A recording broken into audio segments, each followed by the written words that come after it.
اعوذ باللہ من الشیطان الرجیم بسم اللہ الرحمن الرحیم امن یجیب المضطر اذا دعاہ ویکشف السوء ویجعلکم خلفاء الارض االہ مع اللہ قلیلا ما تذکرون امن یہدیکم فی ظلمات البر والبحر ومن یرسل الریاح بشرا بین یدی رحمتہ االہ مع اللہ تعالی اللہ عما یشرکون امن یبدأ الخلق ثم یعیدہ ومن یرزقکم من السماء والارض االہ مع اللہ قل ہاتوا برہانکم ان کنتم صادقین قل لا یعلم من فی السماوات والارض الغیب الا اللہ وما یشعرون ایان یبعثون بل ادارک علمہم فی الآخرہ بل ہم فی شک منہا بل ہم منہا امون صدق اللہ مولانا العظیم۔ سورہ نمل کے یہ 5ویں رکوع کی اختتامی آیات ہیں۔ رب کائنات اپنی اس کائنات کی چند نمایاں اور بڑی واضح نشانیوں کی طرف، حقیقتوں کی طرف توجہ دلا رہے ہیں، اور پھر بار بار سوال بھی کیا جا رہا ہے ان لوگوں سے جو شرک میں مبتلا ہیں، کفر میں مبتلا ہیں، کہ بتاؤ ان نشانیوں کو قائم رکھنے میں، ان کو چلانے میں کیا اللہ کے سوا کسی اور کا بھی حصہ ہے؟ یعنی تم کس دھوکے میں مبتلا ہو، کتنا بڑا جرم کر رہے ہو۔ یہ اللہ کے ساتھ کسی ہستی کو شریک کرنا یہ بہت بڑا گناہ ہے یہ۔ اور اللہ تعالیٰ نے یہاں تک فرما دیا اس حوالے سے کہ ان اللہ لا یغفر ان یشرک بہ، کہ اللہ تعالیٰ ہرگز معاف نہیں کرے گا اسے جس نے اس کے ساتھ شرک کیا، وَيَغْفِرُ مَا دُونَ ذَلِكَ لِمَن یشاء، اور اس کے علاوہ جس کو چاہے گا وہ معاف کر دے گا۔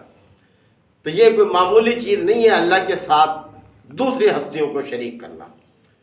تو ان آیات میں اب پھر توجہ دلائی ہے، فرمایا کہ امن یجیب المضطر اذا دعاہ، بھلا کون ہے جو بے قرار کی پکار کو سنتا ہے، اذا دعاہ جب وہ اسے پکارتا ہے۔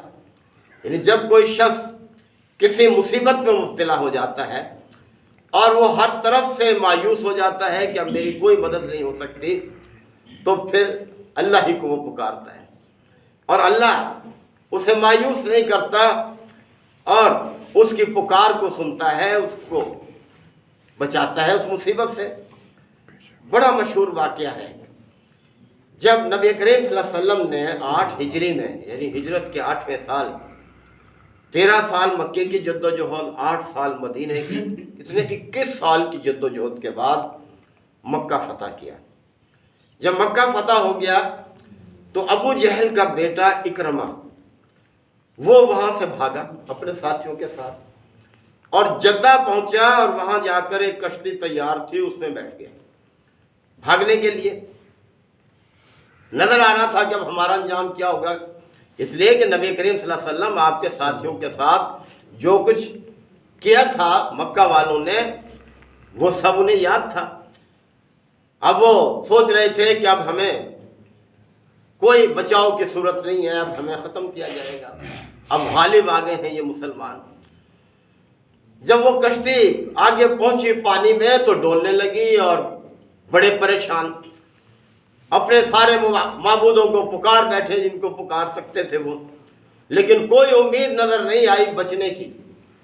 پھر آخر کار کہنے لگے کہ اچھا اب اسی رب کو پکارتے ہیں جس کی دعوت محمد دے رہا ہے ہمیں، اور دیکھتے ہیں، اور لیکن وعدہ یہ کرو کہ اگر ہم پہنچ گئے، کنارے لگ گئے، تو ہم پھر جا کر اس کی اطاعت قبول کر لیں گے، دین اسلام قبول کر لیں گے۔ انہوں نے پکارا اللہ تعالیٰ کو سب نے مل کے، اور پھر دیکھیں اللہ نے کس طرح سے ان کی مصیبت کو دور کیا کہ وہ کشتی کنارے لگ گئی، اور پھر وہ لوگ حاضر ہوئے نبی کریم صلی اللہ علیہ وسلم کی خدمت میں اور دین اسلام قبول کر لیا۔ اور آج ہم انہی اکرمہ کو حضرت اکرمہ کہتے ہیں۔ کہ پھر اسلام لانے کے بعد وہ دین اسلام کے بہت مددگار ثابت ہوئے، انہوں نے بہت خدمات ہیں جو انجام دی ہیں انہوں نے۔ اس لیے فرمایا جا رہا ہے کہ اما یجیب المضطر اذا دعاہ، سوچو ذرا کہ کون بے قرار کی فریاد کو سنتا ہے جب وہ اسے پکارتا ہے، وَيَكْشِفُ السُّوءَ، اور اس کی تکلیف کو دور کر دیتا ہے۔ ہم بھی دیکھ لیں جب مایوس ہو جاتے ہیں، کسی مصیبت میں آتے ہیں، کس طرح سے پھر اللہ ہمیں یاد آتا ہے، کیسے کیسے اللہ کو ہم واسطے دیتے ہیں۔ وَيَجْعَلُكُمْ خُلَفَاءَ الْأَرْضِ، اور پھر فرمایا کہ دیکھو وہی تمہیں زمین میں خلیفہ بناتا ہے۔ زمین میں خلیفہ بنانے کا مطلب یہ ہے کہ زمین کی جتنی بھی تصرفات ہیں، جتنی بھی چیزیں ہیں، بتاؤ وہ کس کے استعمال میں آ رہی ہیں؟ کیا انسان کے لیے نہیں ہے؟ وہ ہر چیز انسان کے تصرف میں ہے، تو انسان کو خلیفہ بنایا، اس کے لیے ساری چیزیں اللہ تعالیٰ نے پیدا کی ہیں، یعنی جو کچھ بھی آسمان و زمین میں ہے وہ سب اللہ نے، جیسے فرمایا وَسَخَّرَ لَكُم مَّا فِي السَّمَاوَاتِ وَالْأَرْضِ، آسمانوں اور زمین میں جو کچھ ہے سب ہم نے تمہارے لیے مسخر کیا ہے۔ اور انسان ذرا سوچ لے کہ حقیقی فائدہ کس کو پہنچ رہا ہے، چاہے یہ نباتات ہیں، چاہے حیوانات ہیں، چاہے کچھ بھی ہیں، سب سے انسان مستفید ہو رہا ہے۔ اور پھر آگے سوال کیا، الہ مع اللہ، بتاؤ کیا اللہ کے علاوہ کوئی اور ہے؟ کوئی اللہ کے ساتھ کوئی اور معبود ہے جو یہ کام کر رہا ہو تمہارے لیے؟ قلیلا ما تذکرون، لیکن کم ہی لوگ ہیں جو نصیحت پکڑتے ہیں، جو سبق حاصل کرتے ہیں، جو صحیح سوجھ بوجھ رکھتے ہیں۔ اور پھر توجہ دلے، امن یہدیکم فی ظلمات البر والبحر، اچھا بتاؤ کون ہے وہ جو خشکی اور تری کی تاریکیوں میں تمہاری رہنمائی کرتا ہے، تمہیں راستہ بتاتا ہے؟ یعنی کس طرح سے؟ اب ریگستان میں دیکھیں ہر طرف ایک ہی جیسا ہے، کیسے پتہ چلے گا کہاں جانا ہے ہمیں؟ سمندر میں ہے، ہر طرف تا حد نظر پانی پانی ہے، کیا پتہ کس طرف ہماری منزل ہے، کہاں جانا ہے؟ لیکن اللہ تعالیٰ نے ہر جگہ رہنمائی کا اہتمام کیا ہے، اپنے بندوں کی رہنمائی کا۔ کس طرح سے؟ کہ کس طرح سے اس نے دیکھیں یہ ستارے قائم کر دیے ہیں، سورج کے طلوع اور غروب ہونے کا ایک نظام قائم کیا ہوا ہے کہ سورج کے طلوع ہونے سے انسان سمجھ جاتا ہے کہ ادھر مشرق ہے، غروب ہونے سے سمجھ جاتا ہے کہ ادھر مغرب ہے، اور جب مغرب کی طرف رخ کر کے کھڑا ہوتا ہے تو اسے پتہ چل جاتا ہے کہ میرے دائیں طرف شمال ہے، بائیں طرف جنوب ہے۔ کیسے اللہ تعالیٰ کا ایک نظام ہے، کیسے رہنمائی دی ہے اس نے اپنے بندوں کی، کہ کس طرح سے۔ اور پھر ستاروں کے ذریعے سے راستہ، لوگ پہلے ان کے ذریعے سے سفر کرتے تھے ریگستانوں میں، سمندروں میں، یعنی خشکی اور تری کی تاریکیوں میں، کس طرح سے وہ تمہاری رہنمائی کرتا ہے۔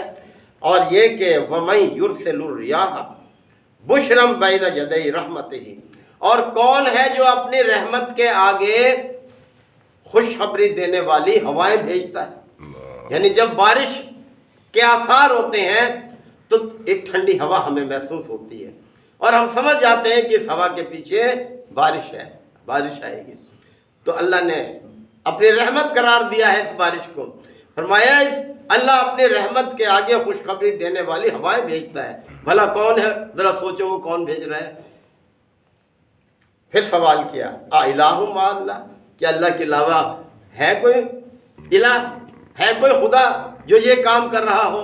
یعنی پھر تمہیں کیا ہو گیا تمہاری عقل کو کہ تم ایمان نہیں لاتے، تم پھر بھی اللہ کے ساتھ دوسروں کو شریک کرتے ہو، اور تم سوچو بے بس ہیں، وہ کچھ نہیں کر سکتے۔ مکی آیات ہے، خانہ کعبہ میں 300 سے زیادہ بت رکھے ہوئے تھے جن کی سیوا کرتے تھے، کیا تھا ان کے بس میں؟ وہ تو خود اپنا بچاؤ نہیں کر سکتے تھے۔ حضرت ابراہیم علیہ السلام نے کتنا بڑا سبق دیا تھا اپنی قوم کو، کہ جب وہ گئے تھے کسی شغل میں، کوئی میلے میں، پیچھے سے جا کر اٹھایا کلہاڑا، کسی کا ہاتھ توڑ دیا، کسی کا گردن اڑا دی، کسی کی، اور جب آئے تو پھر بلبلانے لگے، او یہ کون کر گیا ہمارے معبودوں کے ساتھ؟ ارے بھئی کیا معبود ہیں یہ جو اپنا دفاع نہیں کر سکتے؟ تمہاری کیا سنیں گے، تمہاری کیا مدد کریں گے؟ تم ان کی سیوا کرتے ہو، ان کے آگے اپنی جو ہے مرادیں رکھتے ہو، اس طرح سے یہ۔ تو کیا اللہ کے علاوہ کوئی اور معبود ہے جو کائنات میں یہ سارے کام تمہارے لیے کر رہا ہے؟ اور پھر یہ کہ تعالی اللہ عما یشرکون، اللہ بالا اور برتر ہے اس سب شرک سے جو لوگ اس کے ساتھ کر رہے ہیں۔ اللہ کے ساتھ طرح طرح سے شرک کر رہے ہیں۔ امن یبدأ الخلق، پھر توجہ دلائی، بھلا کون ہے وہ جو تخلیق کی ابتدا کرتا ہے؟ کوئی یقین کر سکتا ہے کہ پانی کی ایک بوند انسان کا جو نطفہ ہوتا ہے جسے وہ ٹپکاتا ہے اپنے زوجہ کے رحم میں، جو ٹپکاتا ہے کہ اس سے ایک انسان بن جائے گا، پھر اس سے جو ہے یہ تو امن یبدأ الخلق، بھلا کون ہے جو تخلیق کی ابتدا کرتا ہے؟ یعنی وہ جو نطفہ ہوتا ہے انسان کا، اس میں تو کروڑوں جرثومے ہوتے ہیں، اور پھر ایک جرثومے سے وہ ساری آگے باقی دائیں چلے جائے کر دیتا ہے ایک سے۔ یعنی کہا جاتا ہے کہ اس نطفے سے کروڑوں عورتیں جو ہیں وہ حاملہ ہو سکتی ہیں، یعنی اتنی اس میں صلاحیت ہے، اس کے اندر اتنے جراثیم موجود ہوتے ہیں، لیکن اللہ ایک یا کبھی کبھار 2 3 بھی کر دیتا ہے اس میں۔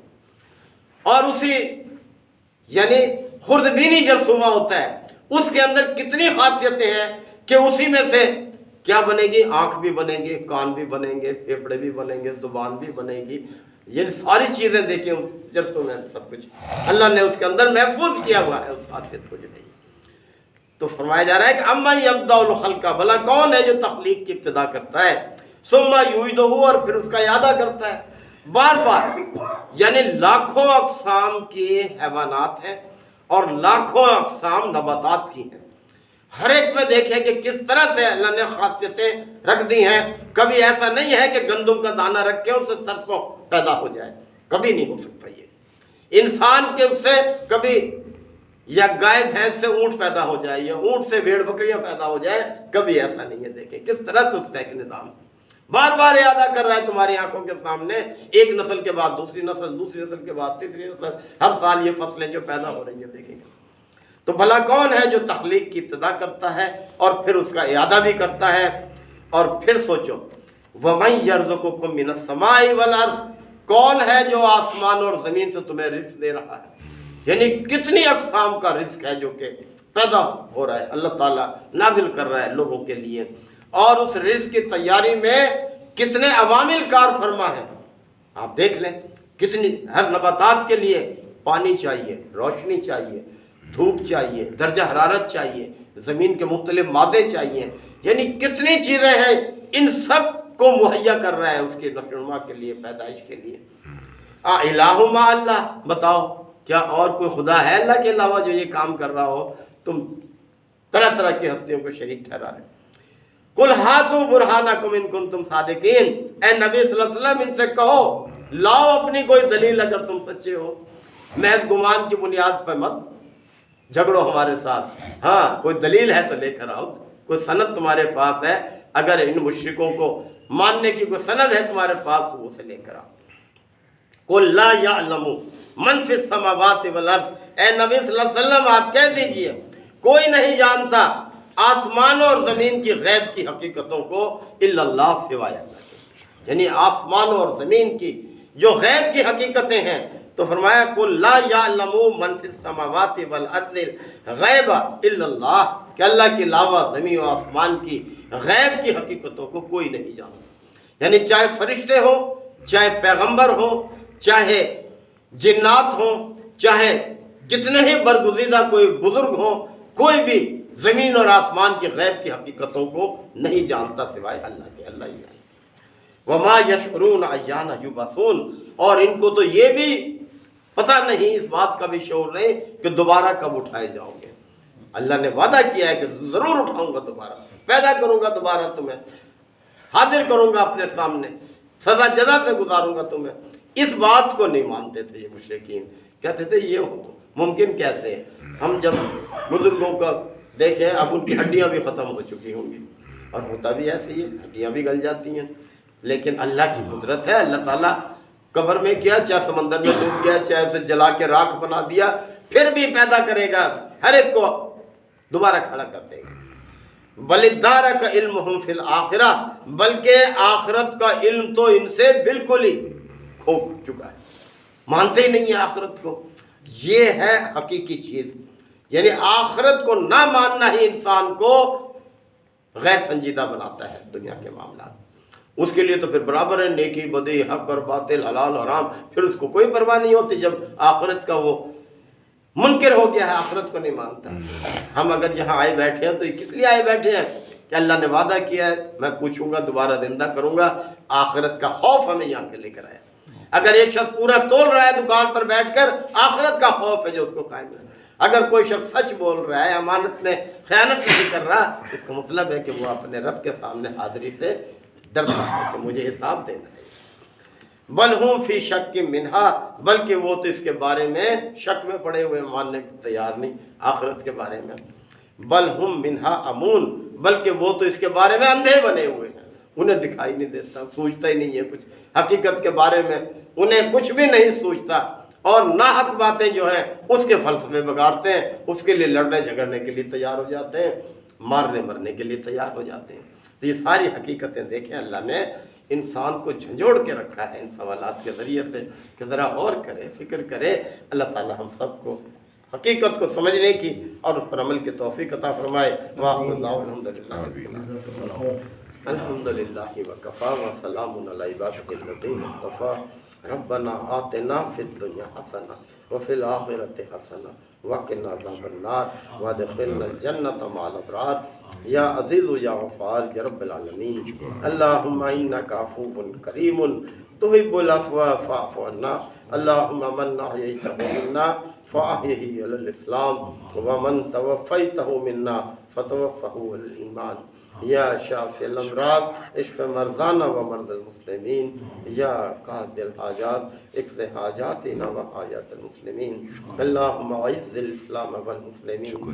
ربنا تقبل منا انک انت السمیع العلیم وتب علینا انک انت التواب الرحیم۔ صلی اللہ تعالی علی خیر خلقہ محمد و آلہ و صحبہ اجمعین۔